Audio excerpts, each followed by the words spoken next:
Alright guys, let's get into it. A little bit of a photography showcase. Hopefully we can do a few more of these. Tokyo Expressway, doing the 600.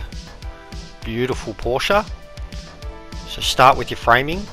Basically, try to capture or get what you want in the photo and get I like to just get a clear version of the framing, of the lighting, whatever I'm going for basically, and start out simple. This one, I'm trying to make it look a little darker, but also be in the tunnel lighting, but just show that it's dark and kind of lit up. So nothing special at the moment, a little bit of a filter. Don't be afraid to explore with the colors. If you don't know what anything does, just play around with the filter until you see a noticeable change in the photo, and you can kind of do it a lot more, and from there you'll start to figure out what every individual thing does. I still can't say that I do, but experiment. Alright, so first photo. Edited, but not really edited. It's just in focus. You can see all the subjects. Now we're starting to think, okay, color. What can we do here? How can we make the purple be more, the red be more, the cars, the background? Do we make it darker? Do we go lighter? So just trying to figure out what works best. Play around with your white filters. Obviously the filter applies to the white part of the frame. You can see you can completely flip up the colors again. You can kind of basically have 3 or 4 different color tones in a photo if you wanted, especially ones that have got a lot of lighting.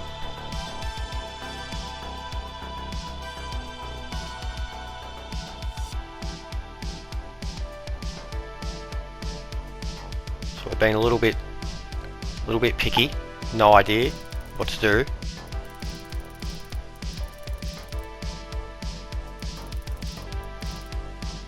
And now I've realized, like with the car and some of that glare effect, it's kind of starting to take a vintage look with the photo.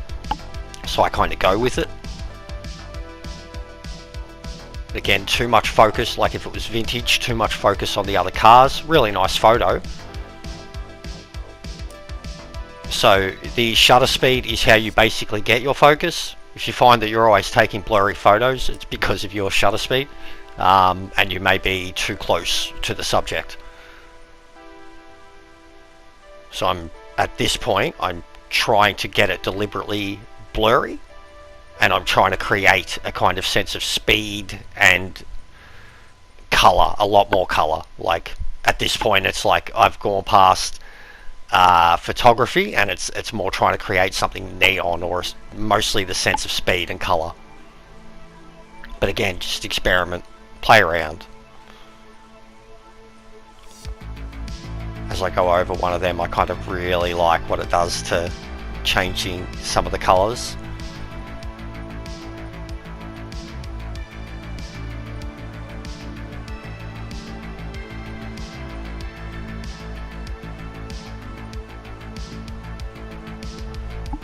You can see how we've got like the pink light, but then the purple lights, and I still haven't kind of exposed a lot of the saturation. And then you can see when I do, in that particular pink light, you can see how heavily edited that corner of the photo is. You can become a master of the blend though, and mixing them, and kind of make it look like there's all these individual colors all over the track, and that it looks natural. You can see playing around with the glare really pumps it too. You see even the lights further down the track, they've got that pink vibe too, because this filter's only kind of applying to the edges of the photo.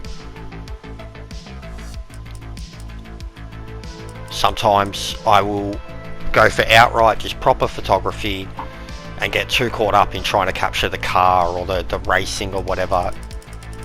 If you explore this stuff, you can have a lot of fun with it and kind of completely change your visual style, or at least establish like the ability to kind of just want to have a moment in a race and go, oh, look great like this. Like if you know, if you have sparks off the wall, or you get within inches of a wall, or you're going into the sunset and it's blinding. Like there's all these features that you can accentuate or exaggerate or even decrease with photography mode. And I think, like, if you're really into it, you think about it a lot. Basically, when you have these moments in the race, you can think, oh, well, this would look really cool. Whereas this is just me, stock photo from the start of the race of the car, just playing, basically trying to establish a cool kind of go from basic to, you know, now the photo's kind of whack and distorted, and you can tell that it's heavily edited. And then it's up to personal opinion whether you think it's kind of cool or not, basically. But if you look through the Gran Turismo 7 showcase and the photos that, you know, everybody else shares, you will see that there is literally thousands of styles that people do. I'll do some further videos later, but you can really, like if you're a fiend for car details, you can basically do such a simple thing where you can get 100% clarity on your car, unaffected car details under perfect lighting or under a certain light if you want to establish kind of a reflection off the car, and then you could just completely eliminate the entire background and almost create like a nothing in the image, but the car is black, like everything outside of the car is black. And see, with that one, it's too much blur, not enough focus. Don't be afraid to make mistakes. You've got to kind of like establish that focus, see if it's the shutter speed, but don't be afraid to make those mistakes. If you keep taking photos like that, there's a reason. You've just got to play around with the settings. Basically, most of the time it'll have to do with the fixed camera settings or your focus, basically how many, or your shutter speed. Right, so now I'll pump it right up to 1,000, which if I'm trying to take realistic photos on the race course, I probably take it at, like, depending at the speed of the car too, I'll probably take it around the 250 mark and under, and then see it's, and that I really like. So it's got that distorted effect in the car, sense of blur, color, neon, and just Tokyo Expressway. So that's how it starts.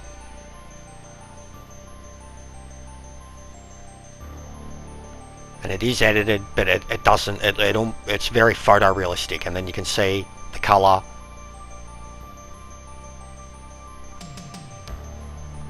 You can push it too far, but that again is up to personal opinion. Like the more you experiment with it, the kind of better results you're going to have, and you can take your photos so far from what is just a basic stock photo of a car. And I throw these in to just say, don't be afraid to make mistakes. Alright, move on to Bathurst. My Genesis, kind of a V8 supercar type thing, at Bathurst, in the fading sun, kind of nice temperature. Instantly I'm thinking, you know, I want to pump the colour in this, the green, the blue.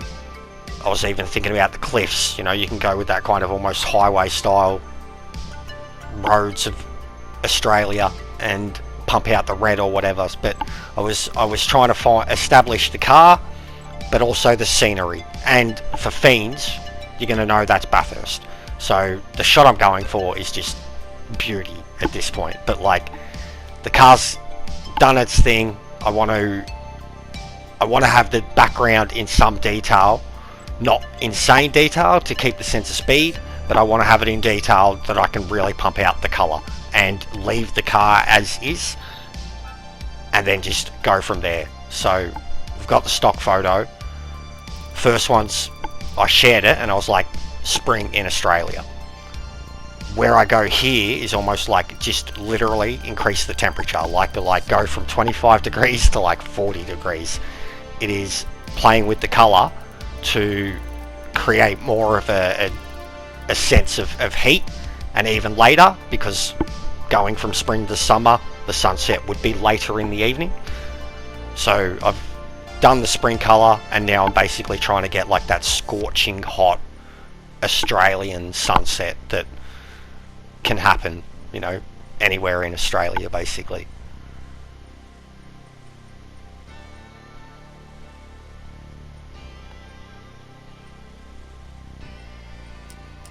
So don't be afraid to play. Explore the colors, your clarity.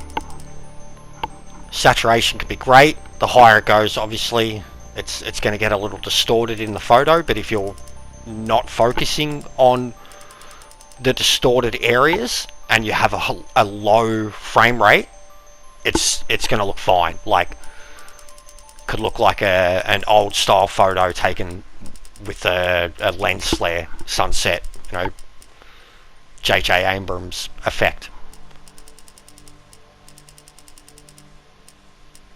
But the whole point of this video, I will get better with the topics that I explore and the images that I do. This was just something I was throwing together earlier today to try and create like a baseline starting point of how to explore the photo mode options and what the individual options, at least the basic options, do. And as you can see, it's got incredible effects. Like, so we've got the spring photo, the summer photo. I think they're like two perfect, almost ultra realistic photos, except with the second, like, we really did pump the color. And then from here, it's just full explore mode again. Like, we're just playing around with it, seeing how much color we can pump out. Do we decrease a little bit of the focus to kind of try and create more of a sense of speed, or that blur effect, or almost melting into the sun? But just further exploring what other options we can do. Like, I do think that the more filters you put over the top of each other, like depending on how well you mix them, that it can really start to affect the quality of the photo, which is kind of what I see here, and I don't end up going with the effect that I was trying for. But it's a balancing act between them two. I think that you can become a master of kind of mixing what is heavily edited and what is real. Like, you can take photos that are rain and make them look incredibly bright and almost sunny. You can take nighttime and turn it into like the most illuminated, lit up, colourful, star-filled sky you've ever seen. I will explore that in a further video, because I've already got some great photos taken at Spa at nighttime. But you would be amazed of how much you can reverse a situation with the weather or the lighting, or vice versa. Like, it's almost perfect. It's not as full blown, I guess, as a full blown photo editor on a PC or whatever, but it is a very, very valuable add-on mode, whatever you want to call it, that we have access to in the game. That, as you can see, like, all you have to do is go through the archives in the game, like, and you'll see you can get inspiration anywhere. So many people take so much, like, there's almost cliches. There's a lot of styles that, like, I see and I'm just like, that's kind of all that, like, it's just heavily edit. Like, you've got to kind of find that balance, I think. But there are styles out there. Like, you can establish any single style and go with it and have fun. Like, I think that's the whole point of it. And that was, I think, the main thing I wanted to put the video together for.